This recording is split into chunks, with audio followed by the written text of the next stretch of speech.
It's unbelievable the degree to which our sanity depends on a functioning sociological structure. And here's why.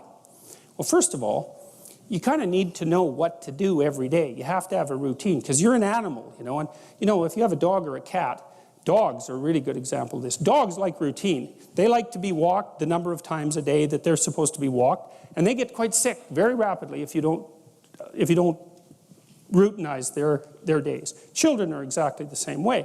Now, you can overdo it, right? But still, you know, you need to know approximately when you should get up. It should be approximately the same every day. You need to know approximately when you're going to eat. You need to know what you're going to eat. You need to know who you're going to eat with. You need to know where to buy your food. It's like 80% of your life, 70% of your life, something like that, consists of those things that you do every single day, that you repeat. And those are often the things that people think about as the trivial elements of their life, but one of the things I would like to point out to you, if you do the mathematics, I did this with a client of mine who was having a hard time putting his child to bed. They were having a fight every night. And I knew by that time, the studies indicate that most parents only spend 20 minutes per day of one-on-one time with their child.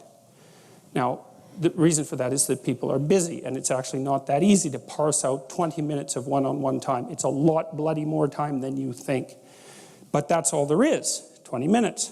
And he's spending like 40 minutes a day fighting with this kid, trying to get the kid to go to bed.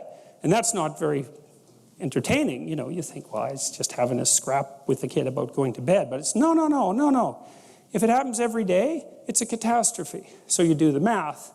So we'll say 5 hours a week for the sake of argument, just to keep it simple. It's 20 hours a month. It's 240 hours a year. That's 6 40-hour work weeks. So that guy was basically spending a month and a half of work weeks doing absolutely nothing but having a wretched time fighting with his son, trying to get him to go to bed.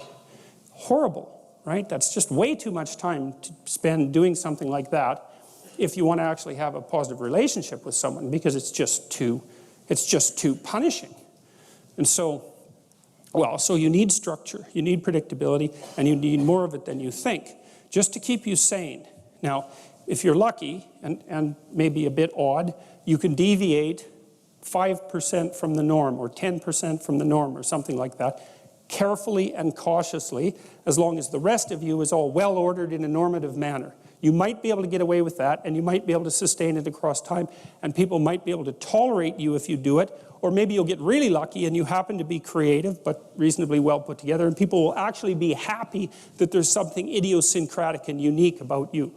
But even under those circumstances, mostly what you want is to have a routine that's disciplined, that's predictable, and bloody well stick to it. You're going to be way healthier and happier and saner if you do that. And then the other thing that you need, because this is one of the things the psychoanalysts got wrong, I think, is that they overestimated the degree to which sanity was a consequence of being properly structured internally, you know. Because from the psychoanalytic point of view, you're sort of an ego, and that ego is inside you. And of course, it rests on an unconscious structure. But the purpose of psychoanalysis is to sort out that unconscious structure and the ego on top of it, and to make you a fully functioning and autonomous individual. But there's a problem with that, because the reason that you're sane as a fully functional and autonomous human being isn't because you've organized your psyche, even though that's important. The reason that you're sane, if you have a well-organized unconscious and ego, is because other people can tolerate having you around for reasonably extensive periods of time, and will cuff you across the back of the head every time you do something so stupid that people will dislike you permanently if you continue. And so what people are doing to each other all the time, just non-stop, is broadcasting sanity signals back and forth, right? It's like you smile at people if they're not only behaving properly, but behaving in a way that you would like to see them continue to behave. You frown at them if they're not, you ignore them if they're not, you shun them, you roll your eyes at them, you manifest a disgust face, you don't listen to them, you interrupt them, you won't cooperate with them, you won't compete with them. It's like you're blasting signals at other people about how to regulate their behavior so frequently, well, it just makes up all of your social interaction.